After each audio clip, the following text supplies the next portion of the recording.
What happens when you purify your body, your mind, your spirit? Something miraculous. The body begins to heal itself. Welcome to the Medicine Girl podcast, where each week we explore new ways to heal your body from the root, igniting your inner healer. You are a medicine. And now, here's your host, Robin Stebbins. Let's go! Let's go. Hello and welcome to the Medicine Girl podcast. It is me, your host, Robin Stebbins. And today I am here with Dr. Isabel, who I am going to count now as a good friend. Just because we did a podcast together. We talked before that. We're in alignment. Our hearts are connected. I know we must have been together on a different plane at some point in our past, but today we're here together and I'm going to read you Dr. Isabel Hunsinger, that the fancy name, Dr. Hunsinger. She's an actual medical doctor, but don't turn off that dial. Everybody that watches my podcast, they know how I am. So we have a good doctor. We have a doctor, and this is what we're going to talk about today. So Dr. Isabel grew up in Washington, D.C. She lived in Buenos Aires for her high school years. Her parents were divorced, and she put herself through medical school training in Colorado. Lots of student loans, which I think that's part of the reason, people can sell their soul. Because you're saddled with debt, and then you come in, you realize here's the system. So she has the student loan. She's got a husband, family, 2 beautiful girls. I was stalking your Facebook or your website. It's so personable. I feel like I know you guys. My husband did all that. All the credit goes to my husband. He did a phenomenal job. It's fun to look at. Most websites, it just gives me a headache. Because it's not flowing. Yours flows and it's fun. He did a phenomenal job. You traveled with Patch Adams, MD, as a clown doctor to war-torn Bosnia in 1999. Wow, which changed the way you practice medicine forever. I bet you saw some things. Now you're a family practice doctor in New Zealand. You guys moved there in 2000, I saw. And you were retrained as a functional medicine doctor, which I think you got to give you credit for that. You did all that school, all that training, all that financial burden. And then you said, I'm going to do more. Married for 43 years. You don't hear that very often. Congratulations. You get to live your life with your best friend. Nothing better than that. Your 2 extraordinary daughters. Entrepreneur with a vision. I love that. Committed to bring about positive world change in healthcare. This is why we're new friends.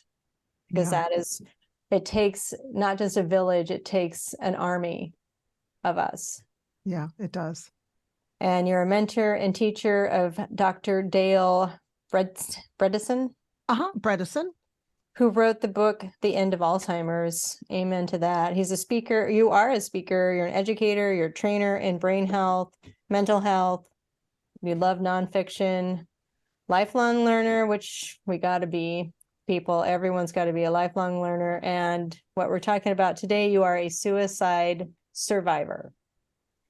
Training to live to be 100 years healthy. Me too. Toned, joyful, and sexy too. Hey, why not? Yeah. Why not? Why not? This is what 54 looks like. This is 63. Going with it. Yeah. Yep.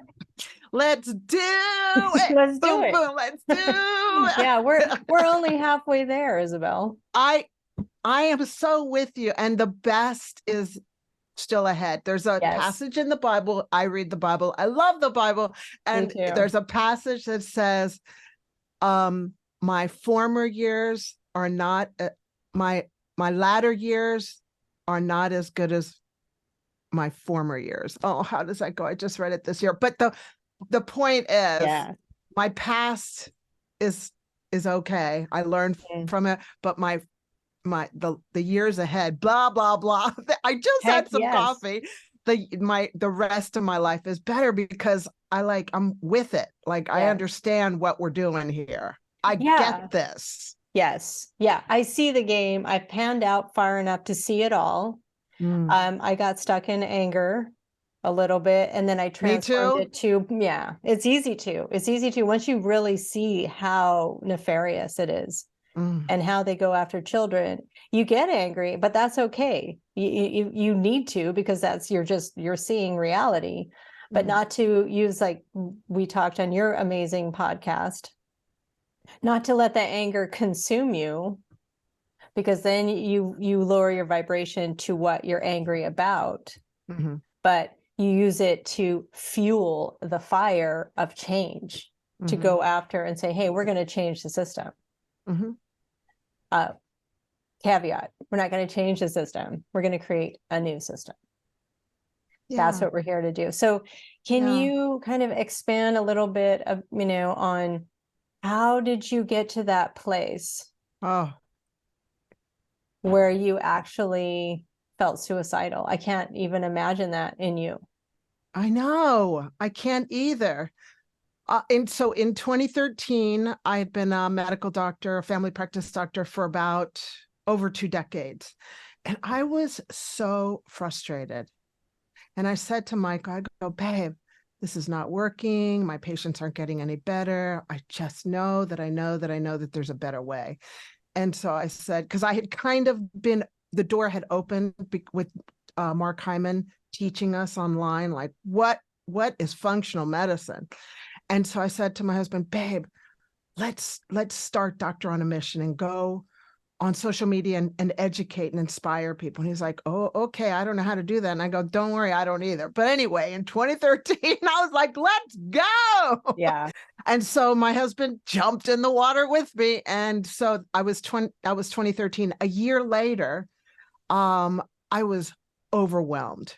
Like, I didn't know how to do social media. I had stopped my private practice and just started doing locum work while we were doing this. And locum work, as you know, is just going from clinic to clinic and helping them out as you can. And I was overwhelmed because, like I said, I didn't learn this in medical school. None of us learned how to do social media, Right. And I was listening to that inner critic. The inner critic's volume was louder inside my brain that says, you don't know what you're doing, Isabel. Shut this down. You're making a fool of yourself. And the third thing is, when I get overwhelmed, I get anxious and I don't sleep. And I only slept 2, maybe 3 hours for 17 straight nights. Oh, and by the end of those 17 nights, I tried to take my life twice in 3 days. And by the grace of God, because I just know that it was the grace of God that stopped me. And that plan was interrupted. And my husband took me to see the doctor, and the doctor said, this is way beyond me. You've got to see a psychiatrist. And Robin, for a medical doctor to have to see a psychiatrist, the thoughts, like my license is going to be taken. I've been, oh my gosh. But this psychiatrist just said to me, Isabel, here's 2 medicines I want you to take. It was an antidepressant and a sleeping tablet, because that's all he had in his toolkit. That's all most psychiatrists have in their toolkits, but it's changing. And he said, and I want you to take this. And you know what? At that point, I had surrendered. I just wanted to sleep, Robin. Yeah. And I said, yes, I'll take it. And he said, just take it for the rest of your life. Now, at that point, I said, yes, I will take it. But deep down inside of my soul, I was like, we'll see about whether I'm going to be taking that for the. So I still had that,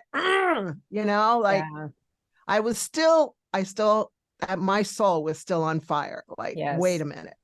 So thank you for that. And then my husband and I went on a 6-year journey to find out all the things that are affecting our brain health. Because what I've come to understand, and that's what we're going to extrapolate on right now, is that we don't have a mental illness issue. we've got a brain health issue. And when we learn to look at all of the contributors that affect our brain health personally, because everybody's a personalized prescription, and learn how to support them and help them and turn them into a positive, then we're going to have better mental wellness so that we can deal with all the kapows in life and not fall flat on our back and get anxious and not sleep for 17 straight nights. And so that's what we've learned. Now I just want to give everybody the Now product. So after all that work, because that's going to take a lot of work, and my husband and I were like a dog on a bone. We were like, we're not going to let this go. We're going to figure out the goodness from this. Now I'm off the medication safely. I'm for medicine for a certain period of time. It helps. I've seen people get better, but it's not long-term. It does not work long-term. And that's what I'm trying to help people understand.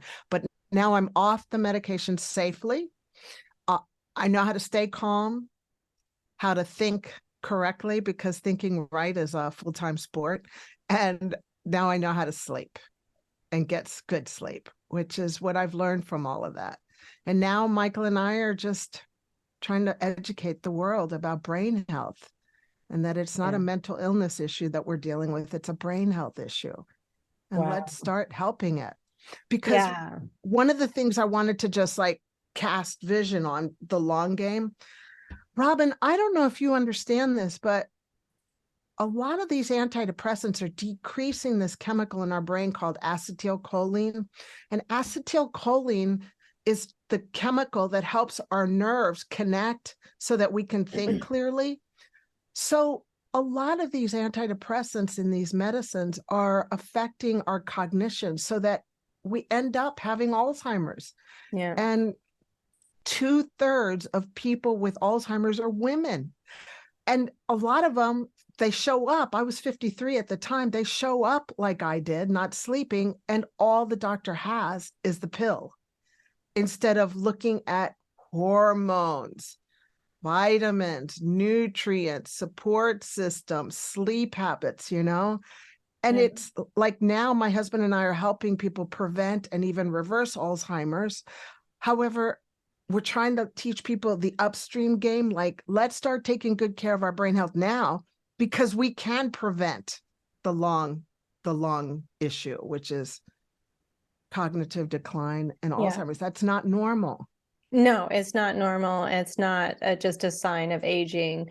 And, I'll just add in a couple of things with the Alzheimer's that I'm sure you've researched too, is any drug that lowers cholesterol, any of the statins, your brain is made up of mostly cholesterol. So chronically lowering your cholesterol levels can also lead to Alzheimer's, all of these things. And so that's why you don't have to do these scans to determine, if you're predisposed to this or genetic predisposed to that. It's what was leading up to this? Where were you out of alignment? And I have a feeling, Isabel, tell me where I'm wrong, that it wasn't 17 days that led to feelings of suicide. It was probably being out of alignment in a healthcare system that's not healthcare, it's sick care.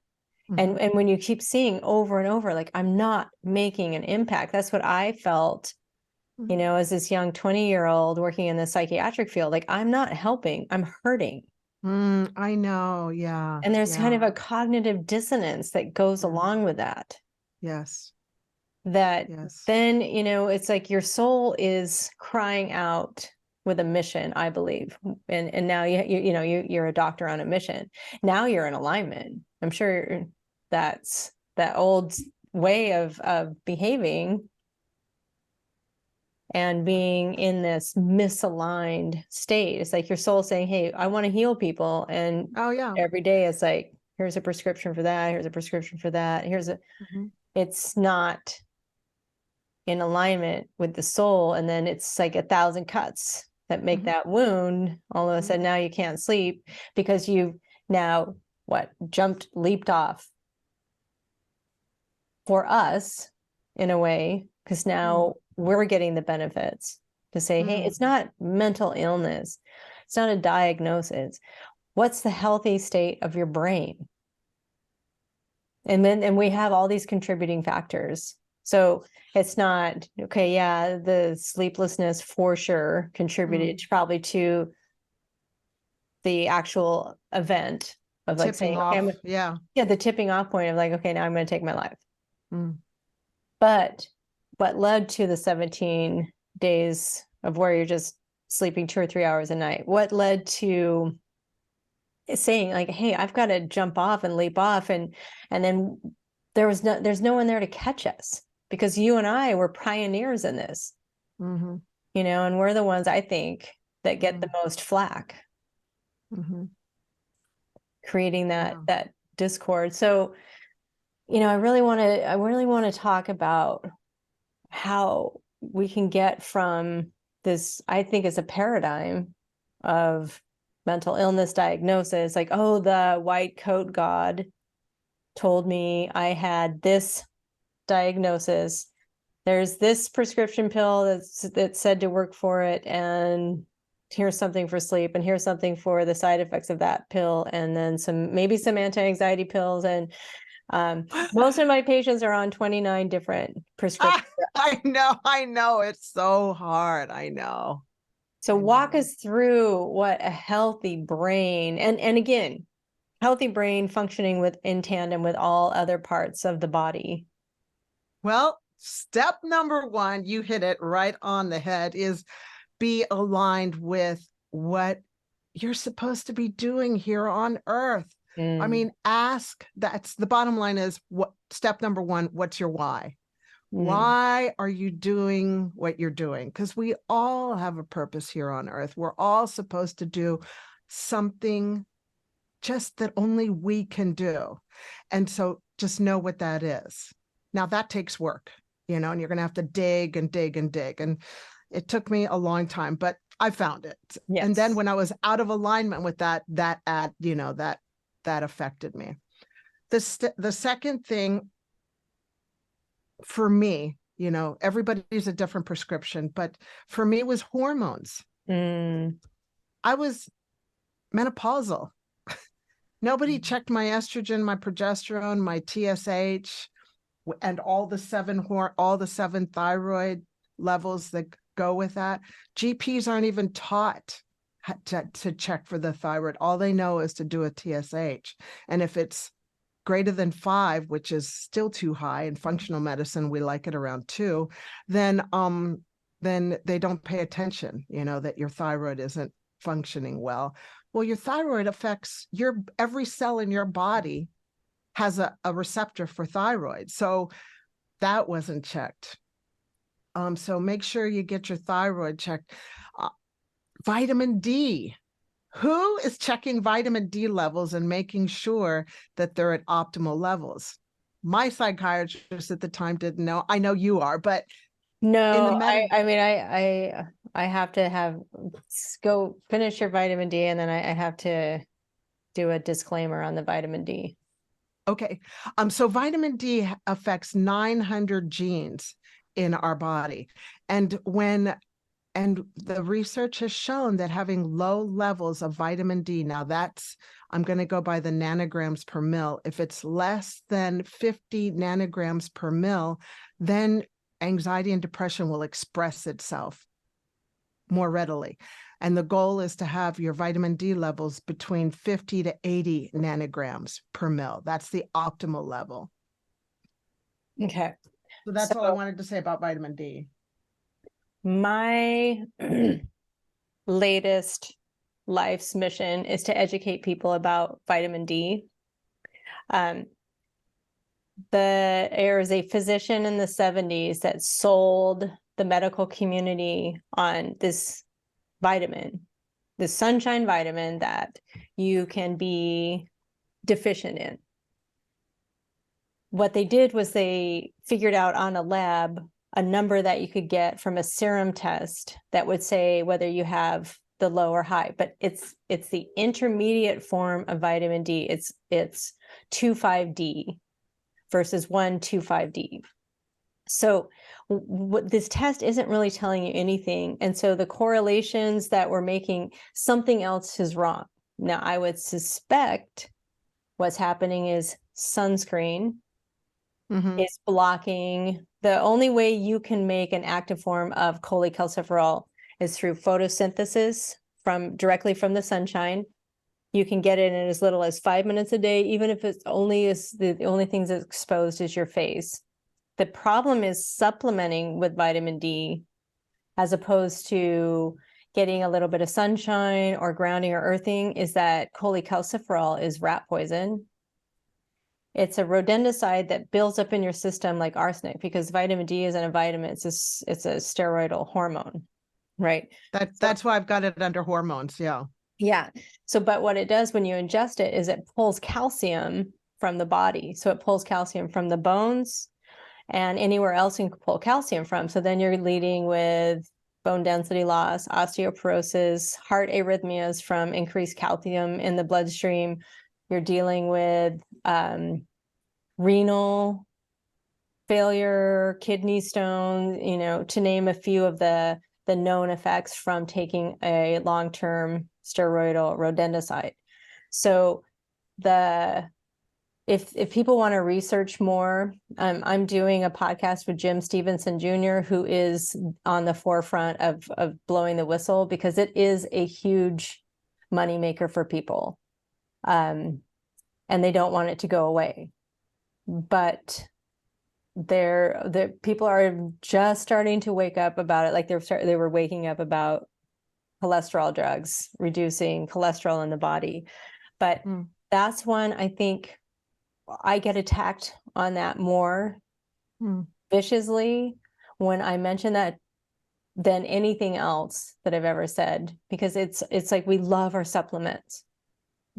We want to take our supplements. The pharmaceutical industry has purchased all the supplement companies, except for a few here or there. But even like Garden of Life, and those are all owned by Nestle and the different pharmaceutical companies that don't have your best interest at heart. So when getting optimal vitamin D levels, that means I say, like, nature is the best medicine. Go outside, bask in the sun. Your body, when you're not wearing sunscreen, your body will tell you when you've had enough sun and when it's time to go in.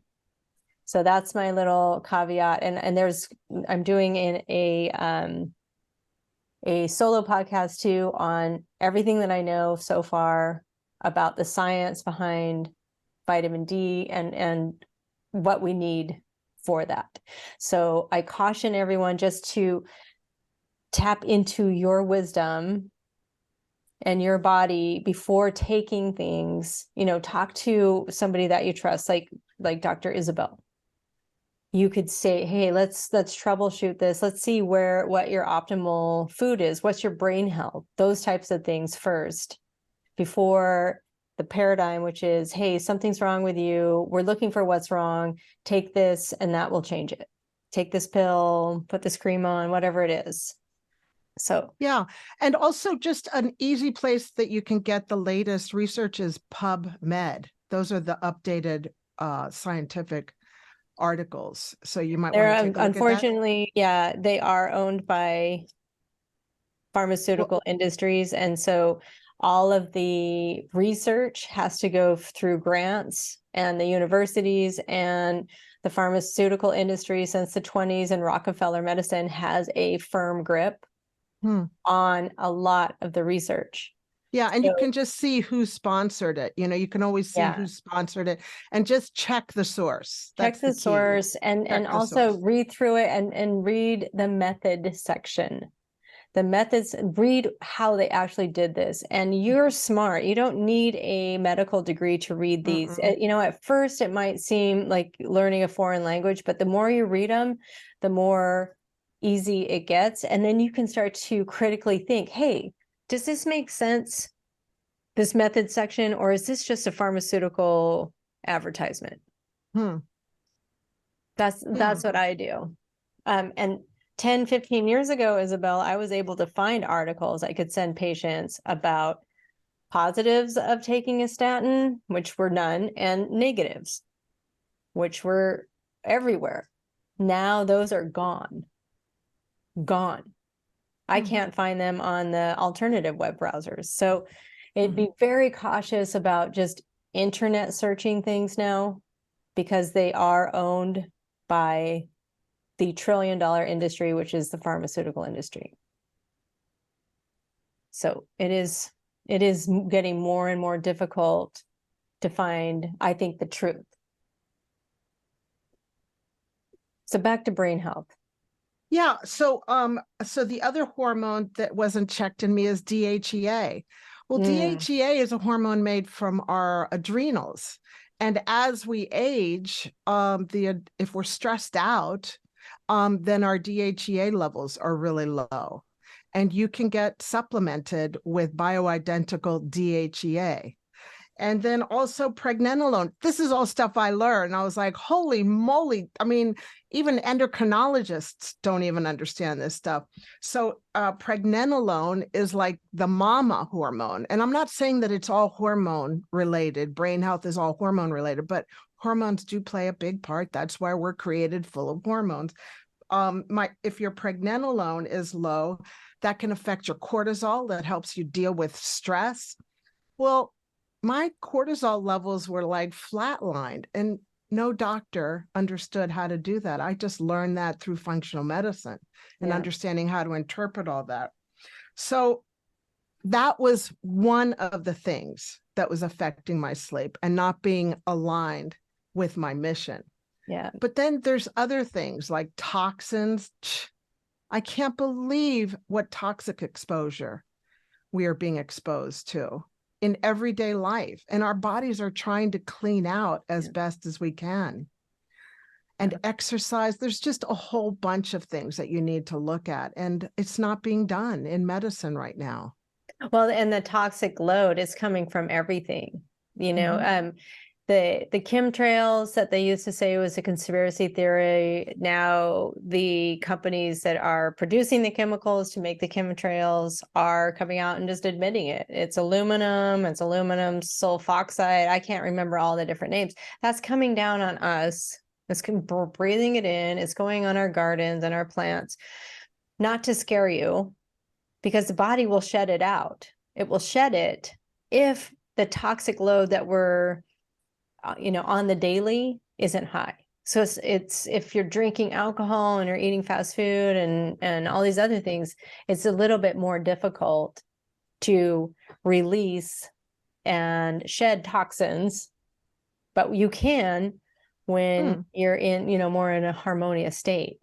Yeah. And our bodies are designed to clean out toxins every single day. Yes. I mean, one of the ways we clean out toxins is, by the way, is our breath, which you have discussed, breath work.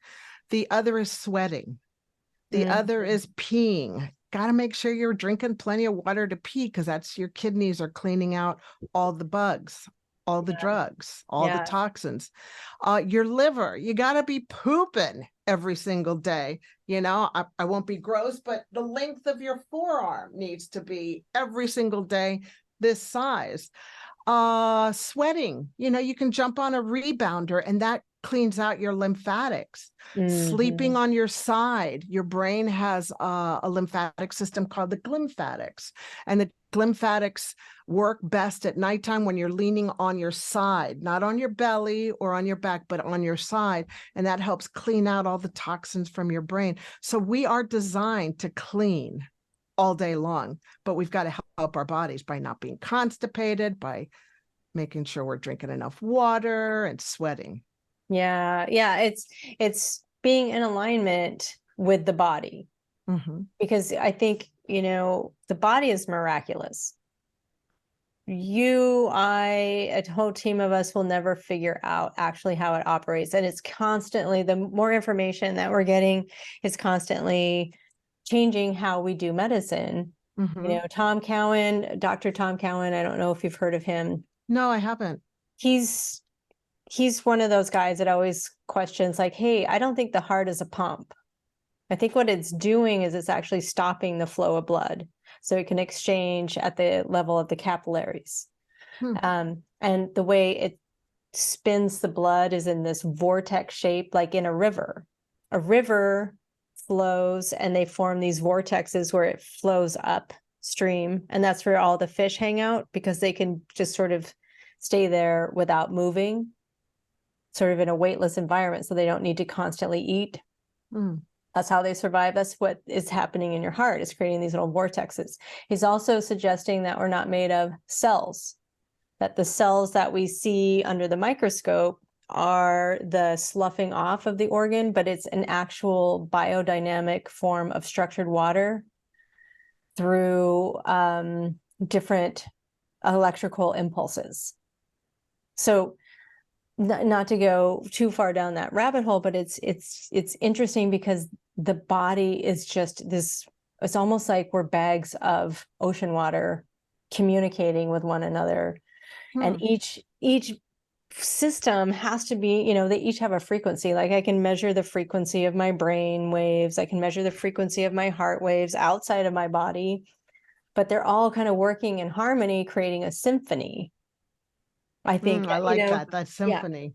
Yeah, the symphony. So when you're hearing a symphony, let's say, and one of the, let's say the violinists are all out of tune, you know it instantly. It's like, it doesn't sound right. Even if you're not a, music connoisseur, you can tell when something's out of alignment. Same with the body. So it's like when we're talking about brain health, something's out of alignment. Why was the DHEA so low? Why were these chemicals not in alignment? Yeah, right. Definitely, yeah, and you learn how to support it. You go, oh, okay, this is off. This player needs help. Let's help it. And there's a lot of ways to support it. Yes. Yeah. So what are your favorite ways to support just overall health?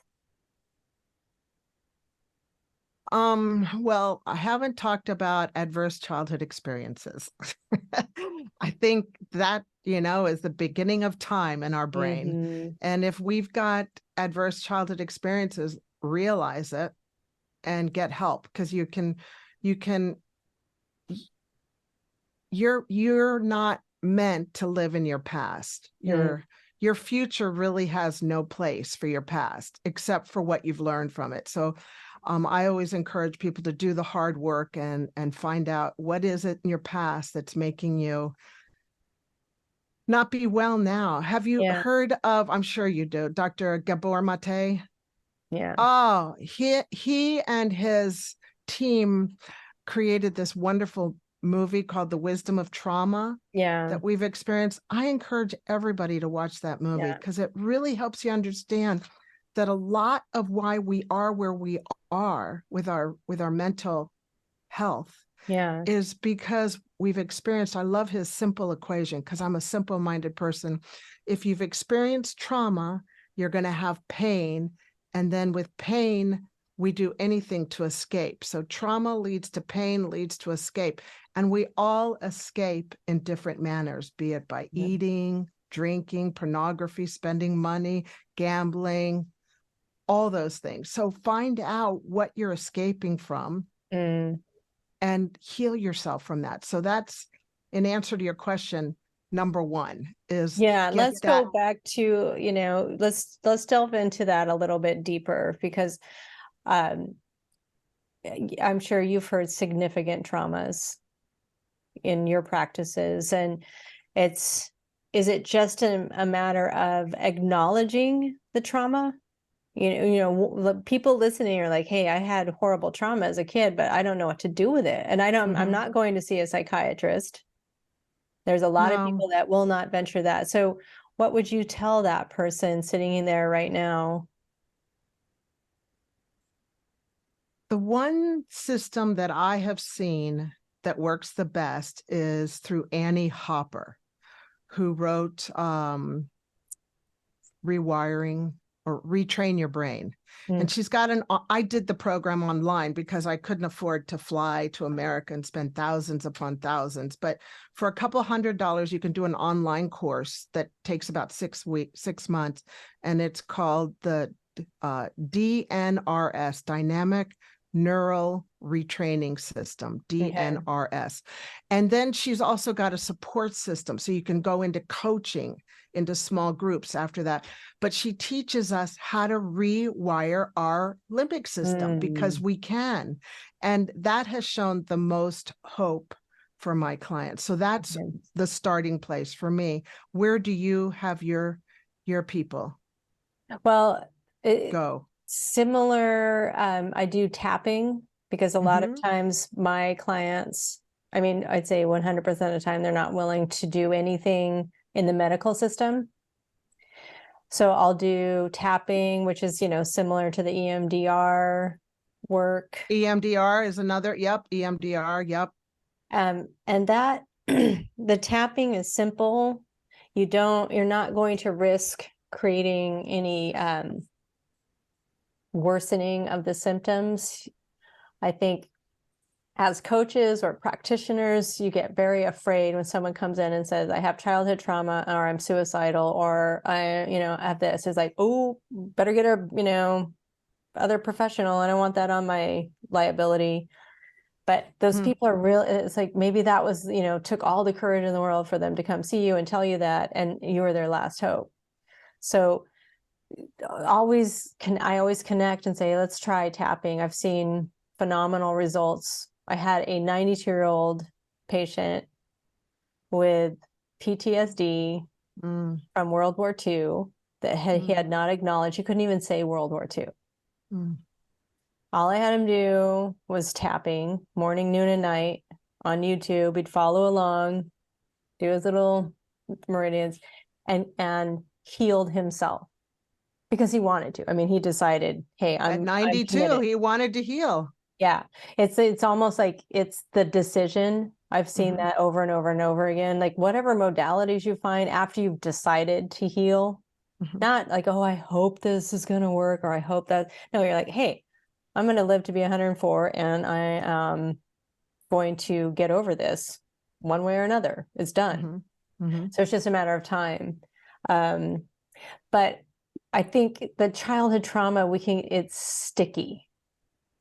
And I think it's sticky because you can get mired in the victim mentality and stay stuck underneath that story, especially those of us, I'll include myself in it, that had significant trauma as a child and shock. And, yes, you feel puppeted by that former trauma. And I still do. And I've done a tremendous amount of work.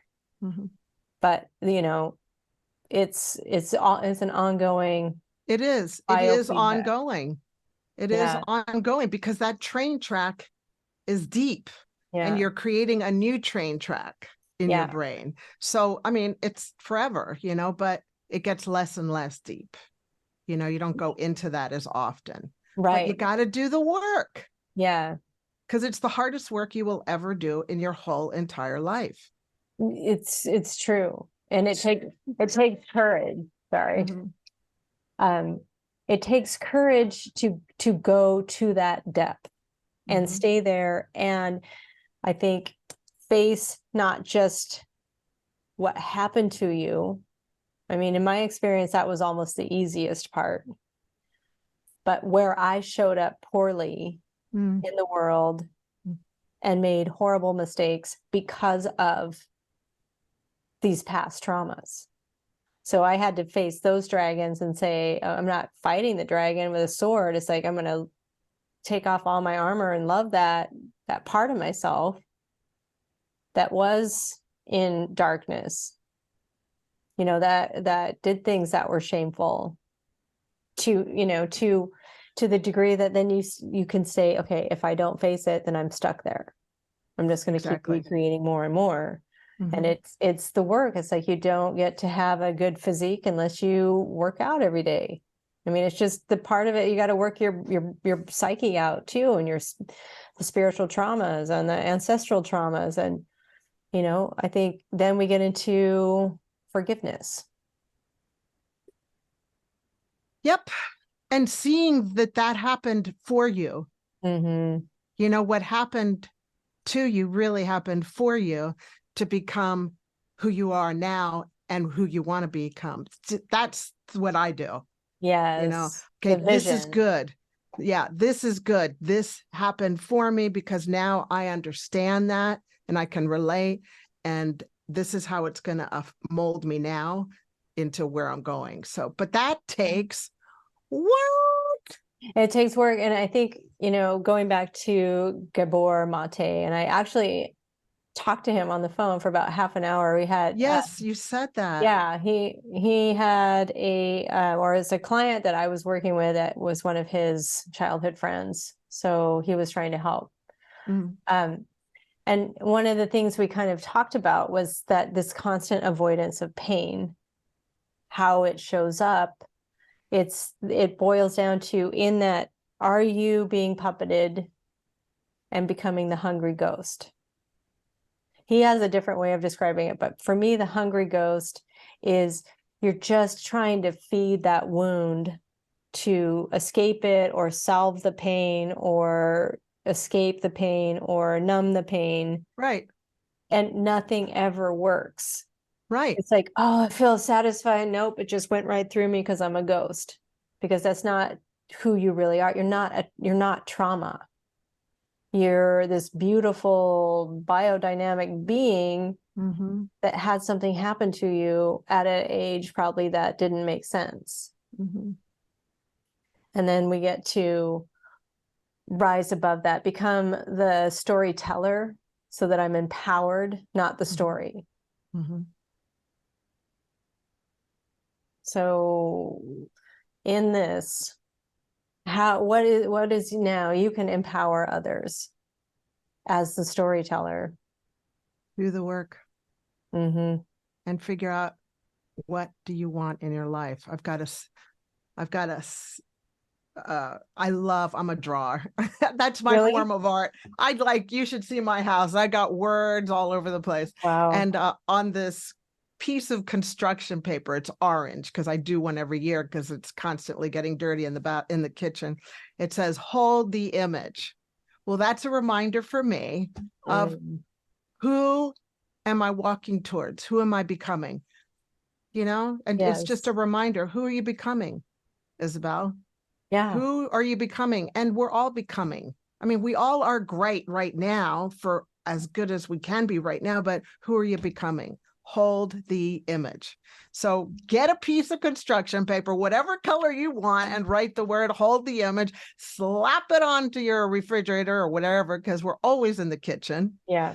And so what if it gets dirty? Redo another one. It's one of your New Year's resolution. I'm going to redo that statement. And just, who are you going to become? Hold the image of who you want to become. Because I didn't want to be that angry, scared, stressed, depressed, suicidal. I don't want that. That's not me. That's not who I was born to be. Do you know what I mean? I know what you mean, because and this is recent, Isabel, like a few days ago, I realized I was coddling and trying to pacify the 6-year-old part of myself that was traumatized and not tell her no. Whatever she wanted, I was going to give her, because look at what happened to her.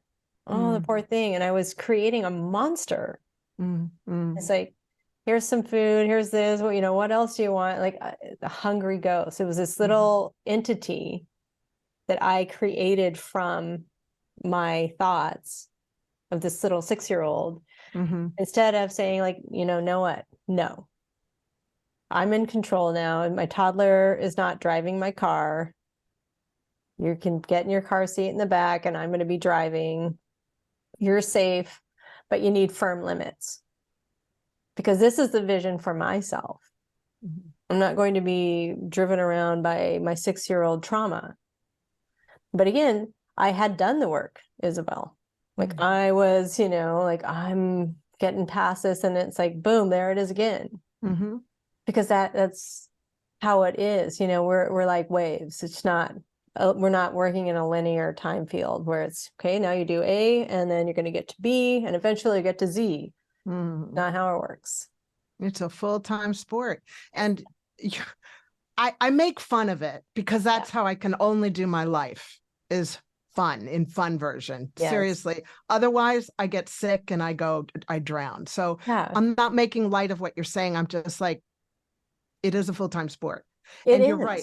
We go up. Whoopsie, sorry. We do go up. That's life. It's life. Peaks and valleys, peaks and valleys, peaks and valleys.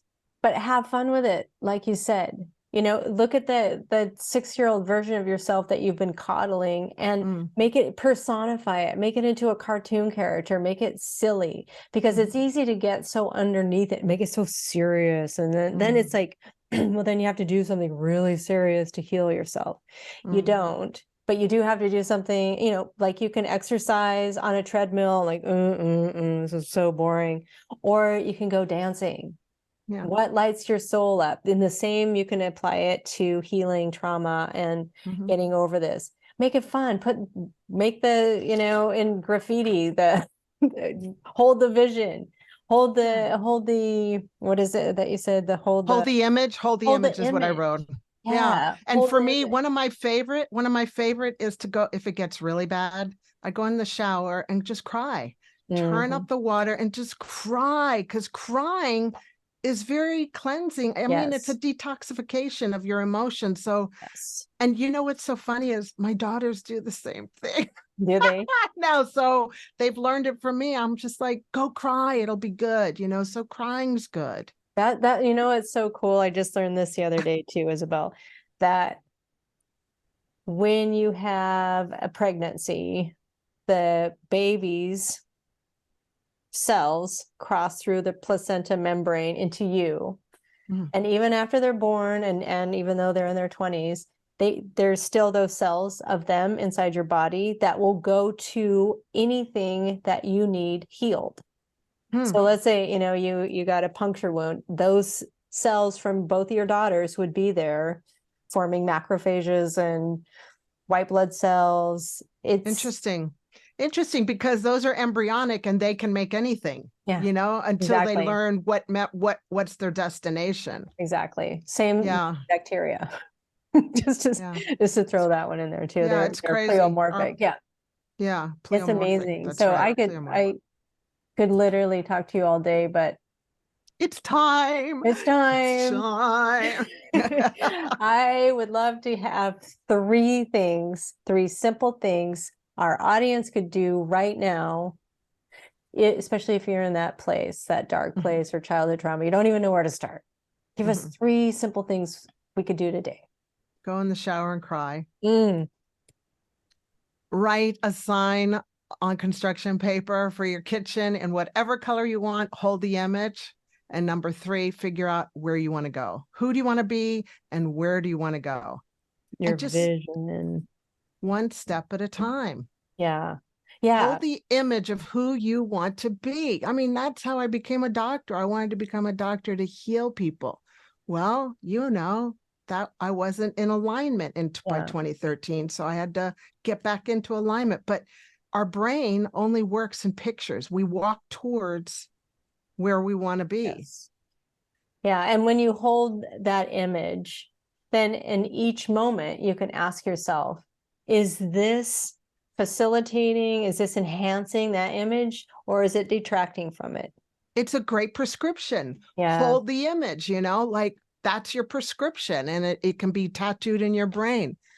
Is me drinking 2 bottles of wine on the weekend leading me to where I want to go? Is me smoking cigarette, is me being nasty? Is me, road rage, flipping the finger, stabbing people? Stabbing people with your words behind their back. Is that really who I want to become? Or do I want to become a person of kindness, love, gentleness, peace? Do you know what I mean? Like, we're the boss. That 6-year-old is not the boss. We're adults now. We're big girls and boys. We got our big boy pants and our big girl pants on, and we're in control. And that's such an important point, because it's easy, I think, in this society and everything that's going on, it's easy to say like, oh, I deserve that bottle of wine because look how hard it is to be me. And you set yourself up for those failures. I was like, well, I'm going to work 100 hours this week so that I have no choice but to fall into the couch with a remote and a bottle of wine. But before that, it's, I think we get so entrenched in, okay, in this moment, I'm here. So let's going to take all your biomarkers and your lab values and this and this and this and say, okay, here's your prescription. But there was 1,000 different cuts that led up to that. Like, start looking back into time. What were the factors that started that? Why were you wanting to work 100 hours a week? What were you running from? What you were escaping from? And then, you keep going back and just, I think once you start salving those wounds, it starts to grow on itself. You create a momentum of healing rather than a momentum of hurting. Yeah. Have you read the book by Byron Katie? Are you familiar with Byron Katie? Yeah. I'm just reading Loving What Is. Yeah. I'm just in like the first 2 chapters. Oh my gosh. Yeah. Is this real? Is this absolutely real? I mean, you're questioning the stories. How many stories go under these curls, Yes. So many, and they're not even real. So none of them are real. They're all a collection of stories, and you have a memory of this the last time you remembered the event. So Byron Katie is a great one. I used to listen to her books on Audible over and over and over until I got it. That's sort of my process.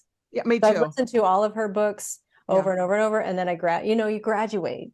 You do. It's like, okay, I got that. Awesome. But you did the work. I did the work. And then I listened to, I'll have the link in there. It's somebody and something, Just a Thought. So it was, you're creating this based on your thoughts. You're creating your body with your thoughts. I know that working in psychiatric field, there was patients, one woman believed she was 9 months pregnant, skinny arms and legs, and a 9-month swollen pregnant belly for the last 15 years. Same with, our flesh and blood. It responds to our beliefs. I worked this horrible doctor. I'm sorry. I worked for a horrible doctor that prescribed Olestra to his patients. But he wanted me to head a weight loss clinic.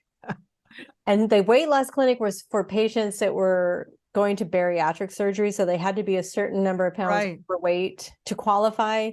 So you can see how motivated they were to work with me to lose weight, like zero motivation. They all hated me. They're like, I have to go here to qualify for the surgery, blah, blah, blah. So I said, you know what? You don't have to do it. Don't change what you're eating. Don't change what you're doing, but change your mantra. Would you humor me in just creating a mantra? Look in the mirror and say, I'm beautiful. Look in the mirror and say, I look good. I feel good. I look good. I look really good. Yeah. I look hot today. And then they're saying, lying. I'm like, no, you're not lying. Just humor me. Yeah. He started losing weight. Yeah. They didn't change their eating. They just started saying, I look beautiful. Our brain listens. And responds. Yes. Yeah. So this is my biofeedback of what my brain, my mind is saying. So if you don't like what you're seeing in the mirror, change this, change your thoughts, change your mantras. Where can people, go ahead. No, go for it. I was going to say, where can people find you that want to work with a doctor that will see you? Okay, well, I'm here in New Zealand, and now we do Zoom conferences all over the world. But I just want to say, it'll be in the show notes, right? Yeah, all of the links. And Michael will send my people will give your people. Yeah, have your people call my people, my podcast people, all the ones that edit the podcast and schedule. Man, I wish I had that. It's coming, girl. It's coming. You're making a tremendous impact in the world. I know you are, and you will, and you've got a long, healthy life ahead of you. So don't just one step at a time. Right back. However, we just opened up a community called Optimizing Your Brain Health Community. It's an online monthly mentorship program. So the link will be in there. And then you can check us out on doctoronamission.com, DOCTOR on a mission.com, and Instagram and all those fun places. And let's just do this a different way, where where we're healthy, tone, joyful, peaceful, and why not sexy until our last breath, thinking clearly, because we can. Don't believe the lie that it's normal to have senior moments or I'm not thinking clearly. That's a lie. It's a Dr. lie. Daniel Amen has taught us through the research and all the other specialists that we can think clearly until our last breath. Yes. But we got to do the work. You've got to do the work. Yeah. It's not just going to happen for you. No. You can't anesthetize yourself and do all these things, damage your body and expect it to forget it. No. But when you're in alignment, it's easy to do those things that are healthy. Right. So in script number 2, please get into alignment with your body. Yes. It's easier than you think. It is. Yeah, but it's doable. It is. It is. If doable. they choose, if people choose. If you want to make the choice, call Dr. Isabel. If you want to make the choice now, I highly recommend people to start now. Yeah. 20s, 30s, 40s. I have a lot of people in their 20s that listen. Good. And they always, they want me to tell them what to eat. They want me to tell them what, to take. And it's like, I can't do that. You've got to know who you are first. So work with a practitioner who can take that time and see you like you and find the sweet spot. Hold the image constantly of who you are and who you want to be. And it's like, hold the line. Hold the image and don't waver from it. And everything that you're doing supports that vision of who you are. Yeah. Well, thank you so much. You are a breath of fresh air. You are a doctor that I can talk to. Thank you. You are inspiring, uplifting. I'm so glad that you are doing the work you're doing and probably lighting up all of New Zealand. I don't know. I just show up. You've got to. I don't know. Yeah, you are. Thank you. Thank you for being a light. Thank you, Robin. Mwah.